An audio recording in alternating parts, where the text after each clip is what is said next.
Turma, olá, queridos alunos, que é o professor Gilson dos Santos. Estamos nós iniciando mais uma aula de geografia. O nosso objeto de conhecimento da aula de hoje é distribuição da indústria e os capitais estadunidenses, né, dos Estados Unidos, e chinês, da China. A aplicação desses capitais no mundo, como também no Brasil. Então, a distribuição da indústria e os capitais estadunidenses e chinês no mundo e no Brasil.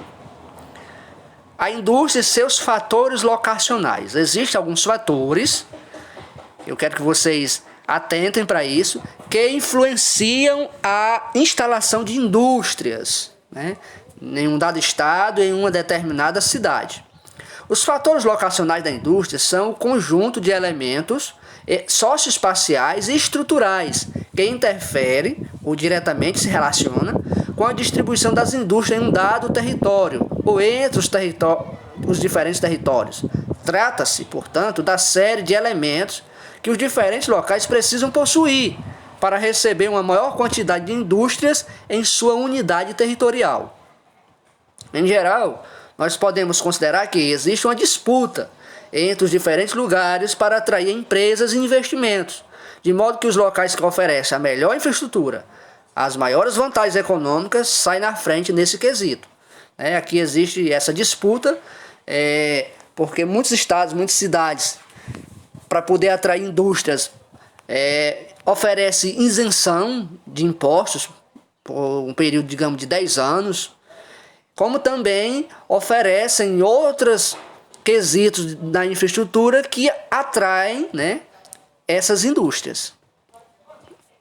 Dentre as indústrias tradicionais ligadas à primeira e à segunda revolução industrial, predominam como fatores locacionais. O que precisa ter em um determinado local para atrair essas indústrias? Primeiro, matéria-prima.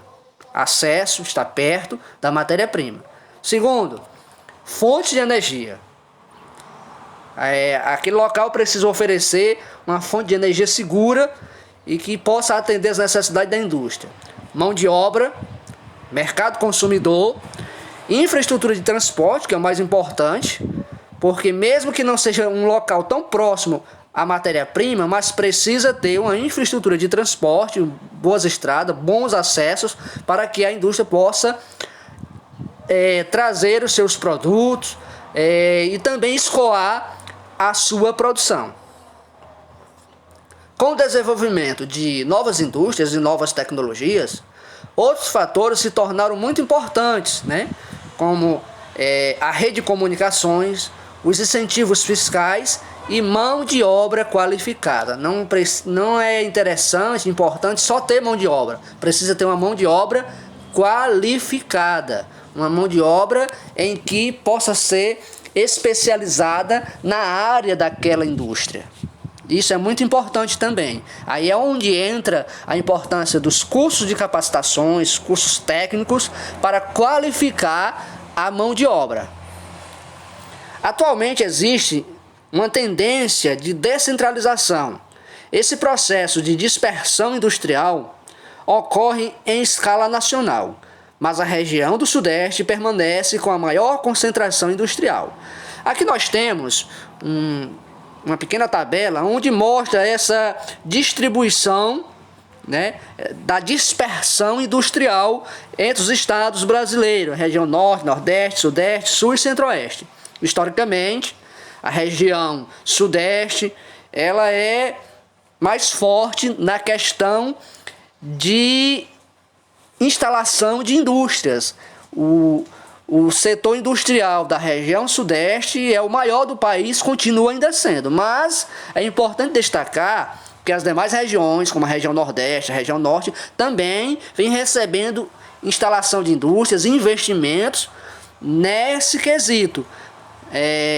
Mas ainda assim a região Sudeste se destaca. Nós podemos ver nessa tabela que a região Norte, do ano 2002 ao 2011, teve uma crescente instalação de indústrias. A região Nordeste, região Sudeste, em 2011 tinha 56,7, hoje tem 55,4, em 2011. Da questão de porcentagem das instalações das indústrias. A região sul tinha 16,9, hoje tem 16,2. A região centro-oeste tinha 8,8, hoje tem 9,6. E aqui eu destaco a região nordeste, que é a nossa região, que em 2002 tinha 13,0, hoje tem 13,4. Né? Teve uma crescente aí na instalação de indústria. E se a gente observar em 2011 os percentuais de cada região, a região que tem maior instalação de indústria é a região sudeste, né? Em primeiro lugar. Segundo lugar vem a região sul. Em terceiro lugar está o nosso nordeste. Em quarto lugar o centro-oeste. Em quinto lugar está a região norte. Então vejamos que a região nordeste ela também se destaca no cenário nacional, né? Na questão de instalação de empresas, de indústrias. A região nordeste também, hoje ela está forte nessa disputa.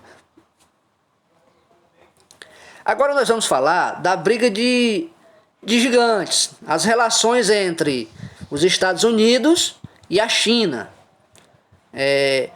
Existe aí uma guerra no sentido de que estas duas potências mundiais, uma querendo se sobressair sobre a outra, existe uma disputa em primeiro lugar de crescimento do PIB, existe uma disputa em primeiro lugar onde esses países com as suas potências industriais, né, querem se sobressair um sobre o outro e também demonstrando seu poder sobre as suas economias, como as suas economias são fortes. Então existe aí uma grande disputa entre China e os Estados Unidos. Os Estados Unidos necessitam de mão de obra barata, e outros atrativos oferecidos na China. Por outro lado, a economia chinesa depende dos investimentos norte-americanos, que propiciam o avanço econômico do país oriental. E também por causa das importações americanas, que absorve grande quantidade de produtos chineses, né?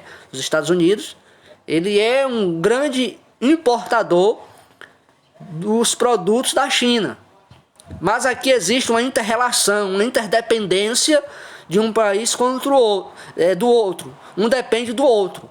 Mas a gente observa nos noticiários que existe também uma disputa, existe uma guerra fiscal, existe muitas vezes, eles não são inimigos, mas às vezes a gente ouvindo, lendo os noticiários, dá a entender que existe uma disputa entre eles e parecem inimigos, mas não são, eles são parceiros.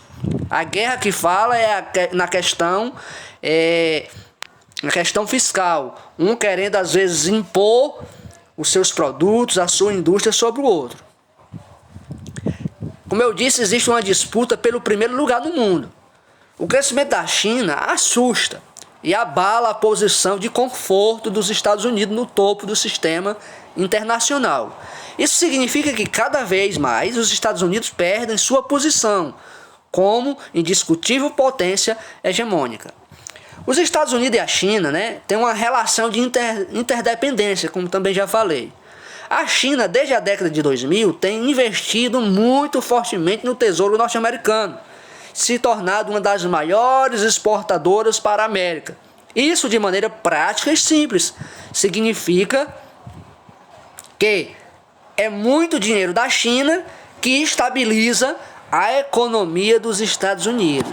Então existe essa interdependência de um país com o outro. Aí aqui eu mostro para vocês essa imagem. A dispersão espacial da indústria no mundo e no Brasil. Vocês podem ver aqui embaixo, nesse amarelinho, né, como está o Brasil e a Argentina. Uma ligação com os Estados Unidos. Do outro lado aqui, da Ásia, né, no continente asiático, continente europeu, existe também ali uma dispersão de indústrias, né, uma inter-relação entre esses países. O capital estadunidense e chinês no Brasil. O Brasil sempre esteve historicamente ligado aos Estados Unidos, nas relações diplomáticas, na sua influência cultural, na sociedade brasileira.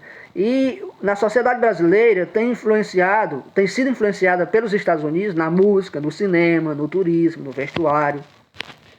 Aqui eu trago também para vocês algumas marcas, nome de marcas de empresas norte-americanas conhecidas aqui no Brasil. Apple, né, que é uma empresa norte-americana, Microsoft, também norte-americana, Coca-Cola, Ford, General Electric, Motorola, McDonald's, Burger King, HP, Akashi, são empresas conhecidas no mercado brasileiro, mas porém são empresas de origem norte-americana. A China é o maior parceiro industrial, o maior parceiro comercial do Brasil desde 2009. Repito, a China é o maior parceiro comercial do Brasil desde 2009. A pauta Brasil e Estados Unidos gira em torno de 60 bilhões. Já Brasil e China foi em torno de 101 bilhões em 2020. Quer dizer, a comercialização entre Brasil e China é muito maior do que com o Brasil e os Estados Unidos, né? Sendo o primeiro país da América Latina a atingir esta cifra. O Brasil exportou 67,7 bilhões e importou 34 bilhões da China. Então, o Brasil vende muito, exporta muito. O mercado asiático, o mercado chinês, é um grande mercado consumidor dos produtos, principalmente os produtos agrícolas brasileiros. O Brasil possui alta produção de commodities agrícolas, capazes de valorizar o mercado nacional, né? Como a soja, laranja, o café, são exemplos de commodities, são exemplos de produtos que o Brasil é um grande produtor e, no entanto, o mercado chinês é um grande consumidor. Aqui também eu trago para vocês algumas empresas de origem chinesa e que são conhecidas aqui também no Brasil. A Sinopec, a Chery, Sinochem, a JAC, que é uma empresa de automóveis, Huawei, a Xiaomi, né? Xiaomi, são empresas, né? Essas duas últimas são empresas de eletroeletrônicos, telefones, que têm os seus produtos muito conhecidos aqui também no mercado brasileiro, porém vêm da origem chinesa. Então, como vimos sobre a política externa da China, o país é o principal parceiro comercial do Brasil desde 2009. Aí eu trago essa imagem das duas bandeiras, a bandeira do Brasil e a bandeira da China. Então, turma, obrigado a todos pela atenção. Trago aqui essa frase para vocês: a educação tem a nobre tarefa de preparar as novas gerações. Boa aula, boas atividades e até o nosso próximo encontro.